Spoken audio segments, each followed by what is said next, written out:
Olá, hoje será apresentado sobre os inversores trifásicos. O grupo é composto por mim, Leonardo Edson Runkel, pelo Arthur Martins, pelo Matheus Filgueira e pelo Paulo Oliveira. Né? O docente da disciplina é o professor Alexandre Parniato. A disciplina é eletrônica de potência 2. Nessa apresentação, né, vai ter a introdução, aí depois vamos falar sobre o inversor trifásico, né, como ele se comporta. Depois vai ter uma simulação pelo software Sim. Depois tem as considerações finais e as referências. Certo. Os inversores trifásicos, né, eles são conversores estáticos que transformam tensão ou corrente, né, contínua, tensão ou corrente alternada, né? Pode ser monofásica ou polifásica, né? Nesse caso, vamos falar mais sobre a trifásica. Os inversores, esses inversores, eles têm mais aplicações geralmente na indústria, para acionamento de motores de corrente alternada. Também na alimentação dos no-breaks, né, que seria para cargas sensíveis, né, como computadores. E também é bastante aplicado atualmente em geradores eólicos, solar. Vamos falar especificamente sobre o inversor trifásico de tensão. Ele é utilizado com alta potência, né? Aplicações em alta potência. A estrutura, basicamente, dele são 3 inversores monofásicos, meia ponte ou ponte completa, em paralelo. O acionamento desse inversor monofásico, né? Eles têm que estar adiantados, atrasados em 120 graus para ter a obtenção de uma carga trifásica, né? Equilibrada, né? Uma tensão trifásica equilibrada. Aqui está um esquemático, né? Um inversor de ponte completa da transformação com uma carga em estrela, né? Aqui nós temos a fonte de corrente contínua, né? Temos 6 chaves, S1, S2, S3, S4, S5 e S6. Também temos os diodos de retorno, né? Temos as 3 cargas de gás em estrela e o nêutron em comum, né? A carga A, carga B, carga C.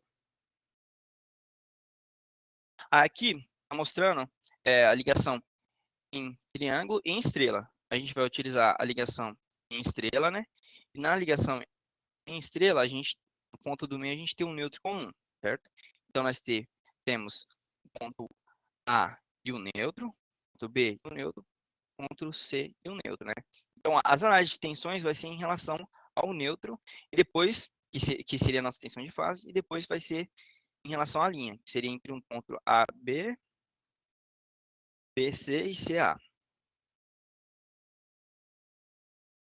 A frequência de chaveamento, né, que seriam aquelas 6 chaves, ela vai determinar a nossa frequência da tensão de saída, né? A operação dessas chaves, né, geralmente, elas são uma condução por 120 graus e por 180 graus. Como a gente está usando com cargas iguais, né? Então, a melhor condução seria a de 180 graus. Por quê? Porque a sua tensão de linha, né, ela vai ser maior do que em relação a de 120 graus. Por isso, ela é melhor utilizada. Só que, porém, nesta apresentação, vai ser apresentado, né, a condução por 120 graus. Cada chave ela vai conduzir durante 120 graus, né? Então, o chaveamento ele vai ser geralmente um do grupo positivo e um do grupo negativo, né? O grupo positivo é composto pelas chaves ímpares e o grupo negativo é composto pelas chaves pares, né? O grupo positivo, S1, S3 e S5. O grupo negativo, S2, S4 e S5. Tá. Essas, né, se conectam a 2 terminais da carga de uma fonte de corrente contínua, né, DC. Então, a tensão de corrente alternada ela é dividida em 6 intervalos de 60 graus. Isso faz com que não tenha curto, né? E também essas tensões elas têm que estar espaçadas em 60 graus para não haver o curto, né? Vou mostrar no esquemático futuramente, né? Tá, aí as tensões fase e fase, que é a tensão de linha, então vai ser VAB, VBC e VCA, como dito anteriormente. Certo? Aqui ele está mostrando discretizado cada intervalo, né? de 60 em 60 graus. Então, ele vai mostrar quais as chaves que estão ligadas e quais estão desligadas, né? Como dá para perceber, na chave S1 e na chave S6, aqui no, de 0 a 60 graus, elas estão ligadas, né? E o restante está desligado, S2, S3, S4, S5, né?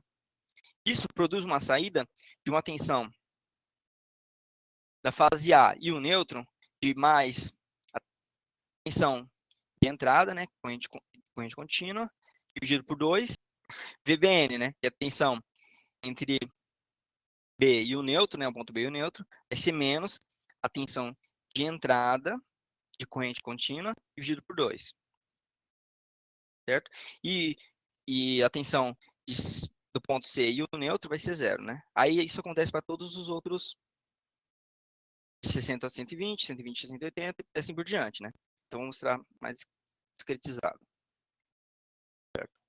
Então, quando as chaves S1 e S6 estão ligadas e o restante está desligado, né? A gente vai ter que de 0 a 60 graus, condição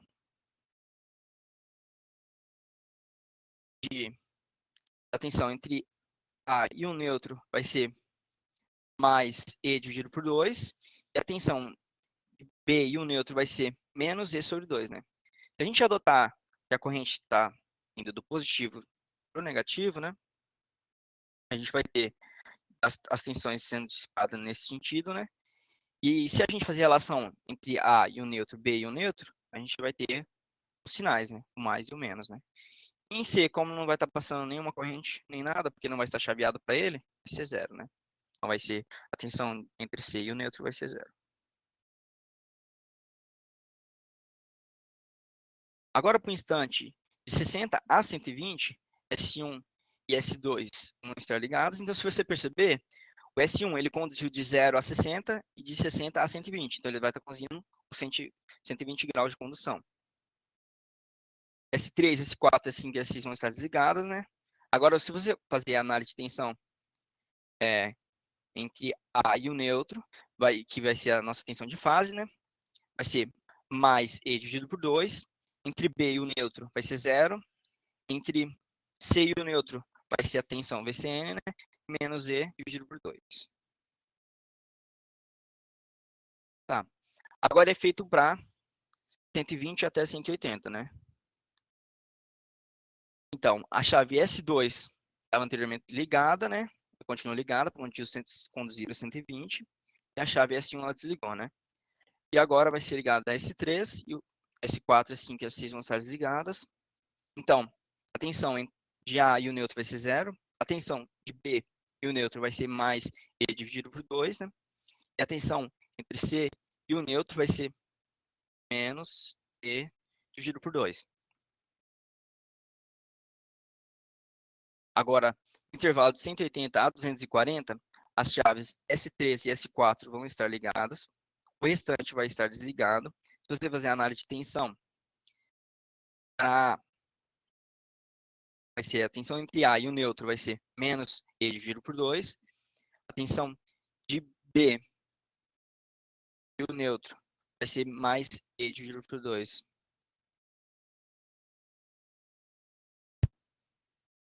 E a VCN vai ser 0, né, para aquele caso. Agora, entrando para o intervalo de condução de 240 a 300, né. S4 e S5 vão estar ligadas, o restante vai estar desligado, né. Fazendo a análise da tensão, vai ser a tensão entre A e o nêutron vai ser menos E dividido por 2. A tensão entre B e o nêutron vai ser 0. A tensão entre C e o nêutron vai ser mais E dividido por 2. Lembrando, essas são as tensões de fase. Agora, de 300 graus a 360 graus, quem vai estar ligado vai ser S5 e S6.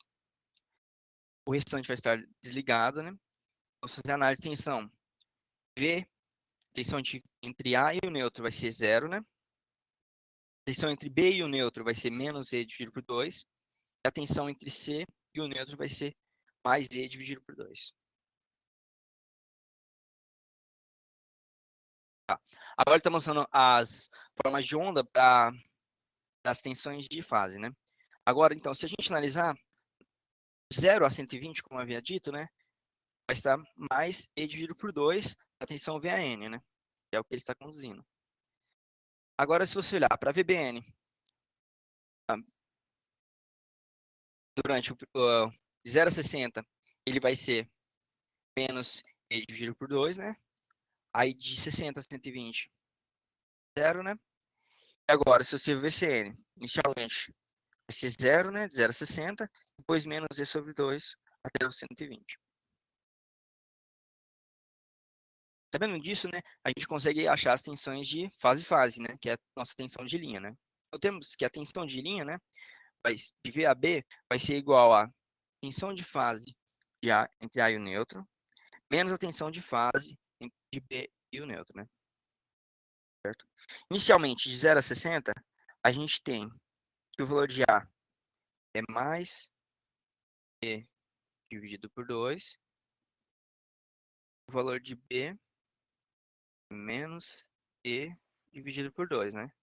Então, se a gente fazer essa subtração, vamos ter que vai ser mais E, como mostrado aqui. Então, aqui, ó, 0 a 60. Agora, se você fazer a tensão de linha, EBC, né? Vai ser igual a tensão da fase B e o neutro, né? Menos a tensão da fase C e o neutro. Que vai ser menos E sobre 2 para VBN, né? Menos 0, né? Como não tem o valor, então aqui vai ser o valor de menos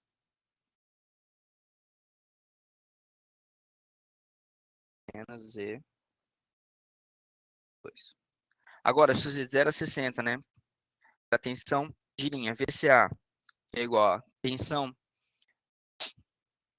de fase CN, né? Menos a tensão de fase entre A e o neutro, vai ser 0 menos E sobre 2, né? Então, aqui é o menos E sobre 2 até 60, né? E ali embaixo está mostrando quais as chaves que estão ligadas, né? De 0 a 60, S1, S2, S6, depois de 60 a 120, S2 e S1, e assim por diante. Tratando agora de alguns parâmetros que determinam a qualidade da tensão de saída, primeiro a gente encontra a potência de saída na carga, né, considerando a ligação em estrela. Essa potência será ao quadrado da tensão de entrada sobre 2 vezes a resistência, onde essa resistência é a resistência de fase. A tensão RMS de fase na saída será a tensão de entrada sobre raiz de 6. A tensão de linha é raiz de 3 vezes a tensão de fase. Então, simplificando, será a tensão de entrada sobre raiz de 2. Lembrando que esse é um valor eficaz, RMS. A corrente RMS nas chaves será o valor da tensão de entrada sobre 2 vezes a raiz de 3 vezes a resistência de fase. A corrente eficaz de saída é raiz de 2 vezes a corrente na chave. E esses dois últimos parâmetros são os mais importantes no que tange a determinação da qualidade da tensão de saída. O THD, ele compara o valor eficaz, né, o valor RMS, de todas as harmônicas com a fundamental. Esse valor eficaz de cada harmônica é obtido por meio da FFT, e sempre é desejável que o THD seja o mais baixo possível. Lembrando que, em aplicações reais, ele nunca vai valer zero. E o fator de distorção, né, em comparação com o THD, que leva em conta todas as harmônicas, o fator de distorção, ele indica a influência de cada harmônica individualmente na distorção do sinal de saída. É calculado dessa fórmula, destacando que N é referente à ordem de cada harmônica. O controle de tensão é uma ferramenta importante em diversas aplicações industriais, e no caso dos inversores trifásicos, né, que podem ser considerados uma associação em paralelo de 3 inversores monofásicos, cujas saídas estão defasadas em 120 graus. Para esse caso, as técnicas mais utilizadas são o PWM senoidal, o de terceira harmônica, o de 60 graus, e a modulação por vetores espaciais. Nesse trabalho, nós vamos tratar dos 3 primeiros tópicos. Então, inicialmente, tratando do PWM senoidal, né, também chamado de SPWM, Ele é bastante empregado, mas tem uma limitação onde o valor a amplitude da tensão de saída não pode ser maior que a tensão de alimentação, né, a tensão contínua de entrada. Casos em que a tensão de saída é maior em amplitude do que a tensão de entrada, é caracterizado como sobremodulação, que será melhor abordado nessa apresentação. Então, nesse gráfico aqui, a gente tem três ondas senoidais, né, que são as modulantes, e além de uma onda triangular, chamada de portadora. Essas ondas estão defasadas em 120 graus, cada uma representando uma fase, né? A fase A está aqui em VRA, a fase B em VRB, e a fase C em VRC. Lembrando que VCR é a onda portadora e essa onda triangular.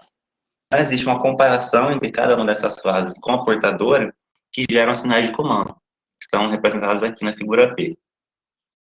A fase A está associada ao sinal de comando G1, a fase B ao G3 e a fase C ao G5. G2, G4 e G6 são, respectivamente, complementares a G1, G3 e G5. Na figura a seguir, a gente tem as tensões de fase, na figura C, VAN e VBN. Essas tensões de fase são obtidas por meio da tensão de entrada e dos sinais de comando. Então, por exemplo, o VAN, determinado pelo produto da tensão de entrada E, pelo sinal de comando G1. Lembrando que G1 está associado à fase A. E VBN, por sua vez, é obtido pelo produto da tensão de entrada contínua por G3. E na figura D, a gente tem a tensão de fase VAB. Lembrando que VAB é obtido pela diferença entre VAN e VBN. Portanto, VAB é igual a VAN menos VBN. Essa componente senoidal representa a componente fundamental da tensão de linha VAB.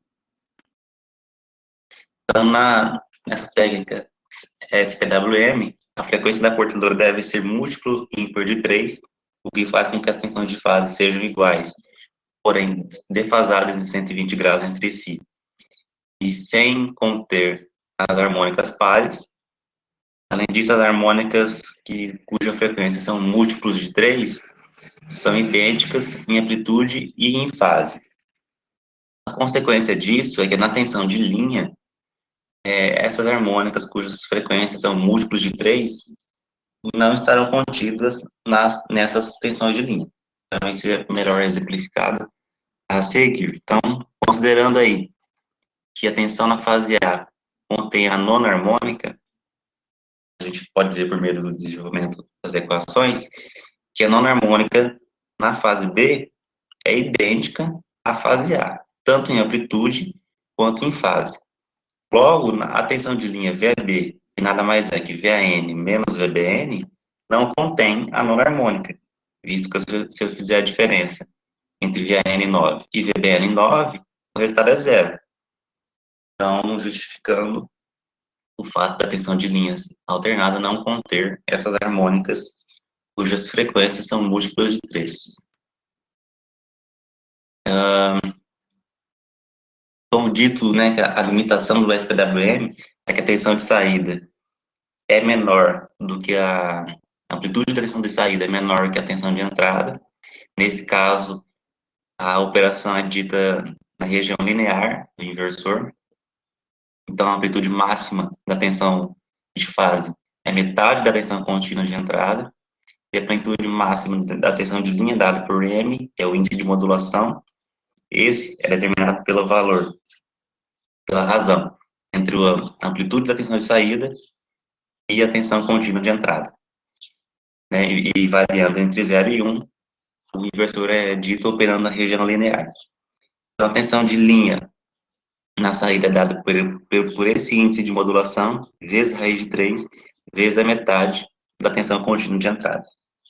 Porém, em algumas situações, pode ser que seja necessário que a amplitude da tensão na carga seja maior do que a amplitude da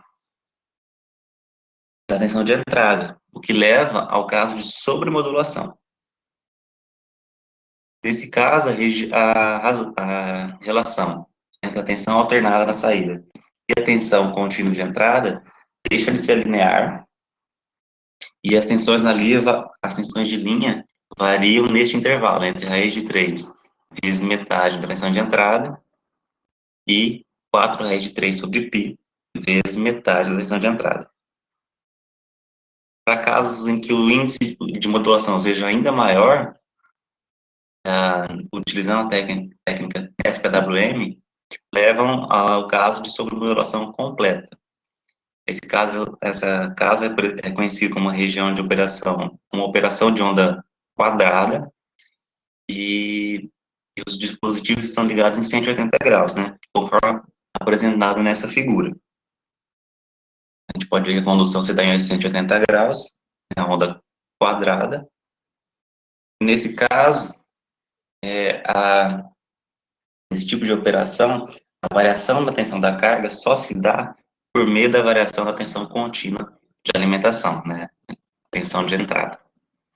Além disso, a tensão alternada de linha é dada por 4 raiz de 3 sobre π vezes metade da tensão de entrada.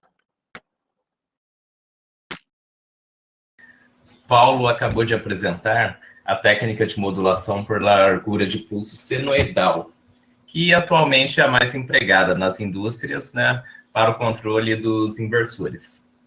Acontece que, devido às características de uma onda senoidal, as larguras dos pulsos mais próximos do pico da onda, elas acabam não mudando significativamente com a variação do índice de modulação. Então, essa técnica ela pode ser modificada para que a portadora seja aplicada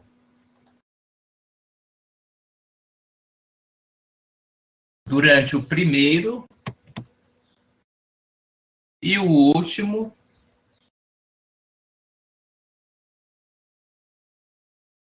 intervalo de 60 graus do semiciclo, né? Então, nesta modulação, a fundamental ela é aumentada, as características harmônicas são melhoradas, o número de chaveamentos dos dispositivos de potência é reduzido e, consequentemente, a perda por chaveamento também será reduzida.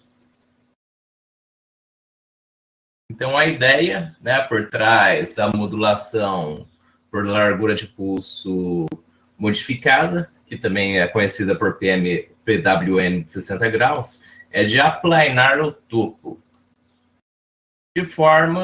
da forma de onda entre 60 graus e 120 graus, e entre o intervalo que é compreendido entre 240 e 300 graus. Os dispositivos de potência são mantidos ligados por 1/3 do ciclo, a plena tensão, e tem perdas de chaveamento reduzidas. E todas as harmônicas múltiplas de 3 estão ausentes nas tensões trifásicas. A PWM de 60 graus tem uma fundamental maior e utiliza mais da tensão CC disponível do que a PWM senoidal, que foi apresentada anteriormente. E a forma de onda de saída pode ser aproximada pela fundamental e alguns dos primeiros termos, conforme essas figuras que vocês estão vendo. Então, aqui, nós temos em vermelho a modulação de 60 graus.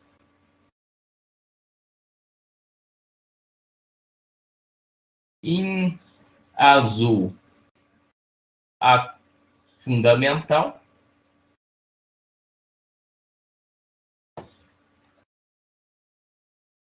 Em verde, a projeção da terceira harmônica, tá?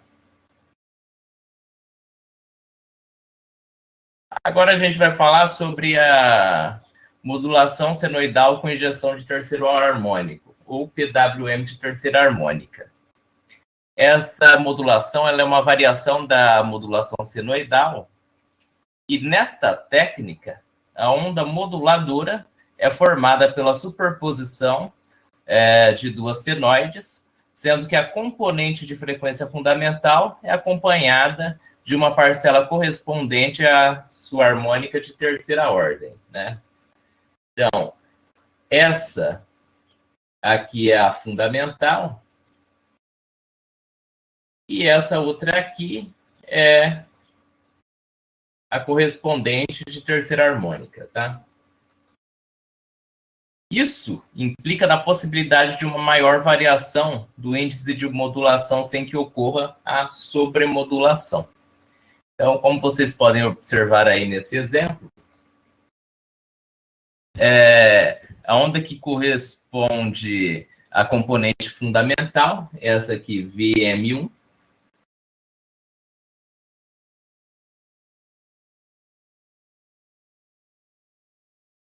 né, ela, nesse exemplo, possui um valor de pico que ultrapassa o valor de pico da onda triangular, que a gente está chamando aí de V-port, né? Então,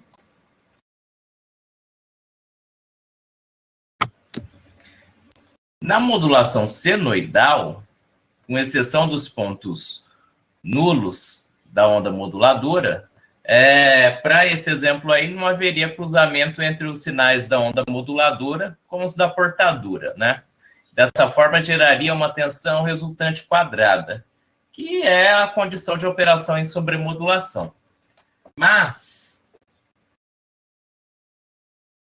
com a injeção da componente harmônica de terceira ordem, eu estou indicando de verde aqui embaixo, está aqui na VM3, então a gente vai formar uma nova onda moduladora. Eu vou chamar de Vmod. Está aqui em laranja, tá? Essa componente, então, essa componente harmônica aqui, em verde, ela reduz o valor da onda moduladora, resultante no ponto de pico da onda fundamental, e notem que ela vai criar aqui dois novos picos, né? Dois novos picos em pontos diferentes do pico antigo, que não mais excedem o valor máximo da portadora, saindo ali da região da sobremodulação. E isso aumenta a faixa linear de operação do sistema. Então, o sinal de modulação, né, ou de referência, é gerado pela injeção de harmônicas selecionadas na onda senoidal. Assim, a forma de onda de referência na PWM, de terceira harmônica, não é senoidal, mas constituída por uma componente fundamental e uma de terceira harmônica, como representado nessas figuras aqui, e que já foram explicadas agora há pouco, né? Em consequência, a amplitude pico a pico da função de referência resultante não supera a tensão de alimentação de entrada em corrente contínua, mas a componente fundamental é maior do que a alimentação disponível e a presença de exatamente a mesma componente de terceira harmônica em cada fase resulta em um cancelamento eficaz da componente de terceira harmônica, do terminal neutro. E as tensões de fase são todas senoidais, com amplitude de pico igual a 0,577 vezes a tensão de entrada. E essa amplitude é cerca de 15,5% maior do que a alcançada pela PWM senoidal. Portanto, a PWM de terceira harmônica, ela vai proporcionar uma utilização melhor da tensão de alimentação em corrente contínua do que a PWM senoidal. Agora, fazendo uma comparação bem breve sobre essas três técnicas que nós apresentamos durante esse trabalho, então, nós temos que qualquer esquema de modulação pode ser utilizado para gerar as formas de onda CA de frequência e de tensão variáveis. A PWM senoidal, ela compara uma portadora triangular de alta frequência com 3 sinais de referência senoidais, conhecidos como sinais de modulação, para gerar os sinais de acionamento das chaves do inversor. A PWM senoidal é basicamente uma técnica do domínio analógico e é, em geral, utilizada em conversão de potência com implementação tanto analógica como digital. Agora, por conta do cancelamento das componentes de terceira harmônica e do melhor uso da alimentação CC, a PWM de terceira harmônica é a preferida em aplicações trifásicas. Então, nesse quadro, nós podemos ver aí uma comparação, um resumo da comparação das 3 técnicas, né?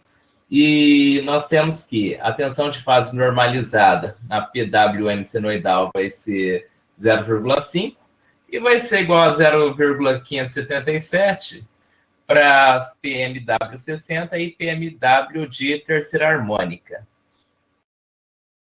Já a tensão de linha normalizada vai ser 0,866 para PWM senoidal e vai ser igual a 1 para PWM de 60 graus e de terceira harmônica. E a forma de onda de saída, nos 3 casos, será senoidal.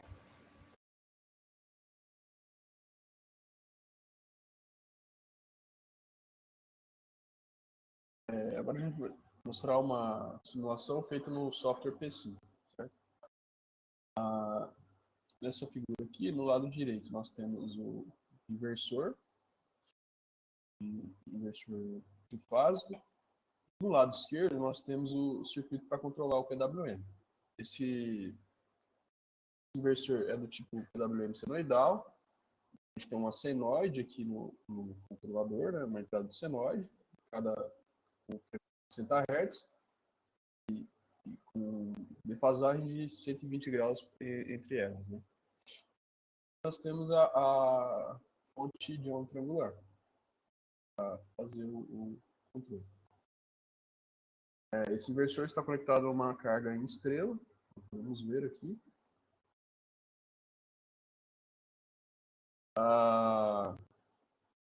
Esse é o VAB na saída, fica desse tipo. E a tensão no controlador é essa. Tem a senoide, 30 Hz, e a modulação da PWM, para controlar o circuito. Isso para A. Nessa figura nós temos o VAB, o VDC e o VCA.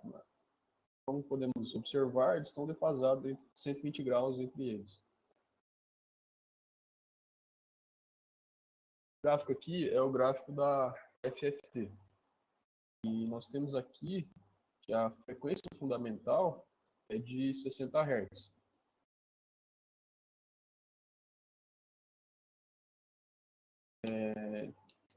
Isso aqui foram os valores obtidos. A tensão média no saída foi de 177 volts, a tensão RMS 238 volts, e a HD foi de 0,68 ou 68%.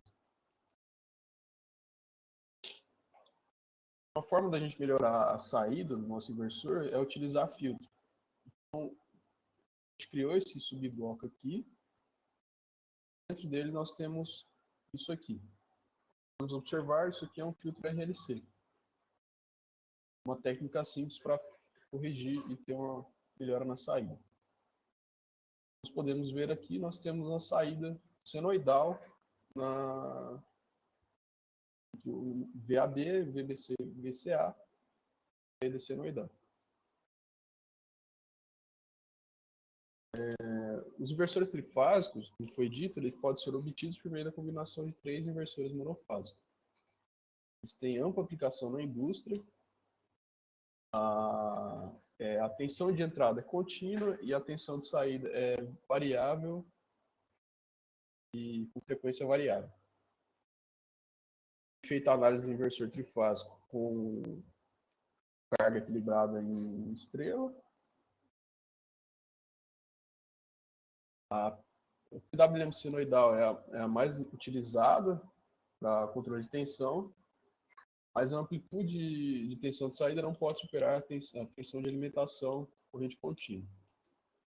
A SPWM modificado, ou 60 graus, proporciona um controle limitado de tensão de saída em corrente alternada. A PWM de terceira harmônica resulta em um componente fundamental maior do que a alimentação disponível. Os textos, gráficos e imagens utilizados nesse trabalho foram tirados ou adaptados nas nossas referências.